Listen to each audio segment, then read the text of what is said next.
Welcome students, welcome to your online study classes. In this video we will discuss the question answers of your book, that is NCERT. Students, this session is for class 9 subject science physics chapter 8 motion गति. इस chapter में हम NCERT के पाठगत प्रश्नोत्तरों को हम हल करेंगे. तो स्टूडेंट्स, ये है पार्ट 2. इससे पहले का पार्ट 1 यदि आपने नहीं देखा है तो वो जल्दी से देख लीजिए. उसमें भी 3 क्वेश्चंस हैं और जल्दी से देख करके तुरंत इस वीडियो पर वापस आइए. तो आइए स्टार्ट करते हैं पार्ट 2. तो स्टूडेंट्स, पहला प्रश्न आपके लिए, चाल तथा वेग में अंतर बताइए. तो ज़रा सोचिए, आपके पास 5 सेकंड्स हैं. चाल और वेग में क्या अंतर होता है? स्टूडेंट्स, ये आपकी NCERT की ई बुक है. ये बुक आपने परचेस कर ली होगी, नहीं की होगी तो ई बुक डाउनलोड कर सकते हैं. तो ये देखिए चैप्टर 8 है. तो इसमें जानते हैं आपके पाठगत प्रश्नोत्तर कौन से हैं. तो ये सभी टॉपिक्स हम डिस्कस कर चुके हैं. देखिए सरल रेखीय गति, और ये यहाँ पर ये प्रश्न हमने कल डिस्कस किए थे. ये जो प्रश्न है यहाँ पर, ये वाले प्रश्न हमने कल डिस्कस किए थे लास्ट वीडियो में. आपने नहीं देखी है वो जल्दी से देख लीजिए वो वीडियो, और फिर तुरंत वापस आइए. देखिए ये सब औसत चाल वगैरह सब ये एग्जाम्पल्स हमने डिस्कस कर लिए हैं, और ये वाले प्रश्न अब हम डिस्कस करेंगे. तो स्टूडेंट्स, आज बारी है इन प्रश्नों को हल करने की. तो पहला प्रश्न है, चाल तथा वेग में अंतर बताइए. तो आइए खोजते हैं इसका हल किस प्रकार से हम करेंगे.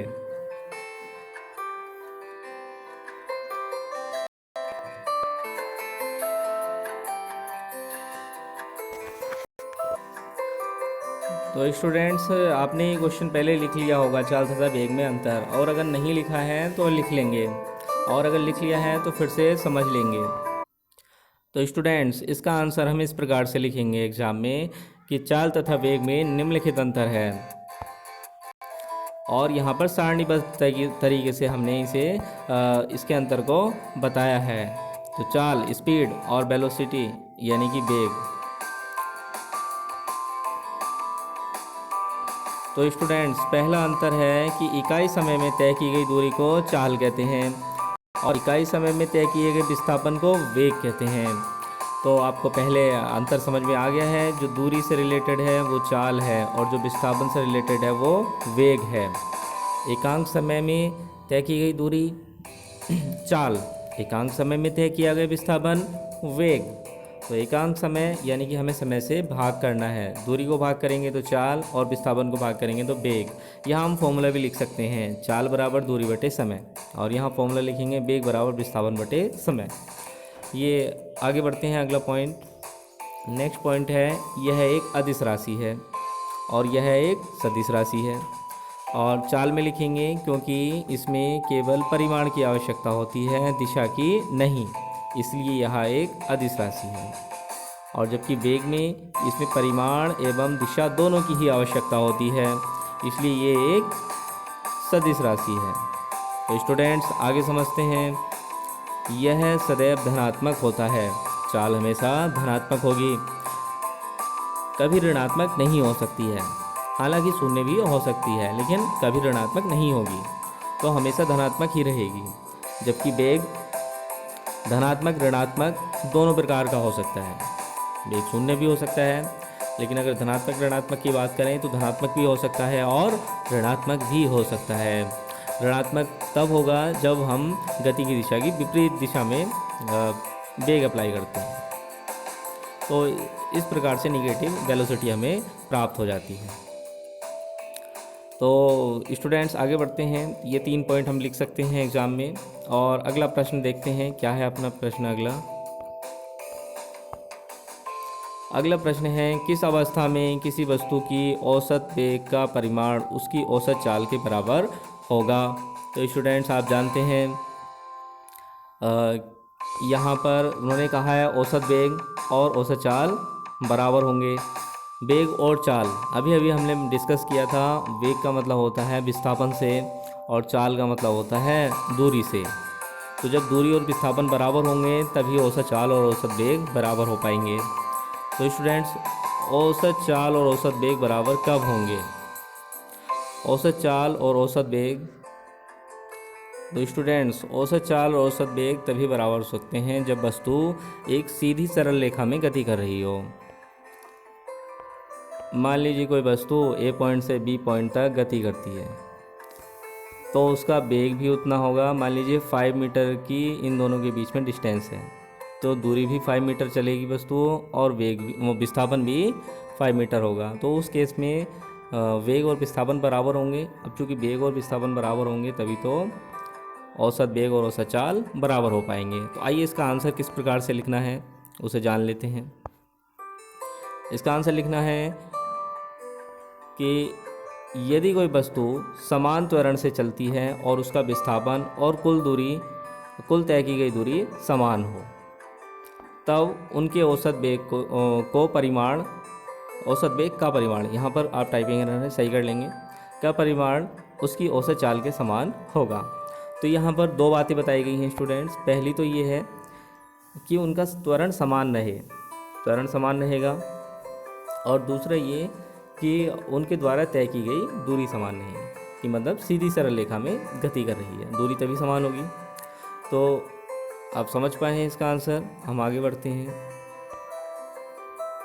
तो नेक्स्ट क्वेश्चन है आपकी स्क्रीन पर कि एक गाड़ी का ओडोमीटर क्या मापता है। ओडोमीटर का आपने नाम सुना ही है। तो आपके पास 2 सेकंड है, ज़रा सोचिए। आइए स्टूडेंट्स जानते हैं इसका आंसर। तो इसका आंसर है एक गाड़ी का ओडोमीटर गाड़ी द्वारा तय की गई दूरी को मापता है। ओडोमीटर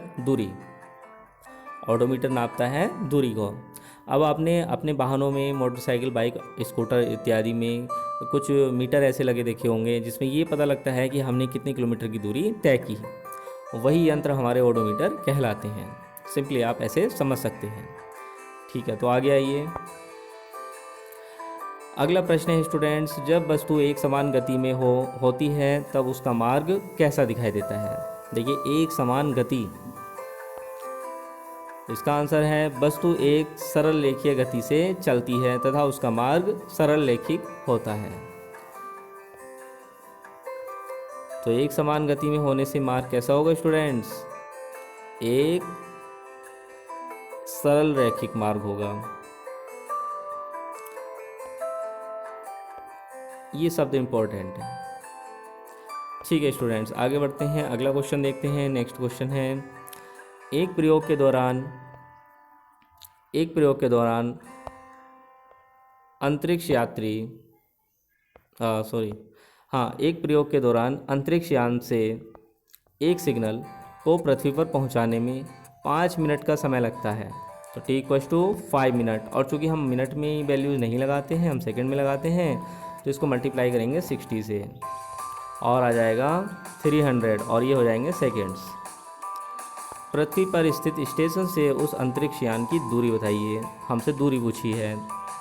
तो स्टूडेंट्स, और क्या चीज़ें हमें दी गई हैं? देखिए, यहाँ पर सिग्नल की चाल दी गई है, और सिग्नल प्रकाश की चाल से ही चलता है। प्रकाश की चाल 3 × 10⁸ मीटर पर सेकेंड होती है।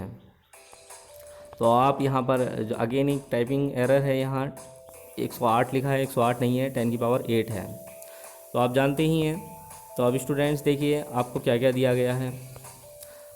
आपको चाल दी गई है, और आपको समय दिया गया है, और आपसे दूरी पूछी है। तो चाल बराबर दूरी बटे समय, दूरी बराबर चाल गुणा समय। तो इस फॉर्मूले से हम कैलकुलेट कर पाएंगे। देखने में ये प्रश्न थोड़ा सा आपको हार्ड नज़र आएगा, परंतु हार्ड नहीं, बहुत ही इजी क्वेश्चन है। बस सिग्नल, अंतरिक्ष यान, ऐसे भारी भरकम पृथ्वी, ये सब शब्द सुन करके आप इस प्रश्न को हार्ड समझ लेते हैं। ऐसा नहीं है, आप कोशिश करें तो बहुत इजी प्रश्न है। आइए स्टूडेंट्स, यहाँ देखते हैं। तो हल में हम अपनी प्रश्नोत्तर पुस्तिका में कैसे लिखेंगे? सिग्नल द्वारा पृथ्वी तक पहुँचने में लगा समय t equals to 5 minute, it means 300 seconds. इसलिए स्टेशन से अंतरिक्ष यान की दूरी बराबर सिग्नल की चाल गुणा लगा समय। 3 गुणा 10 की घात 8 ये चाल है, 300 ये हमारी समय है।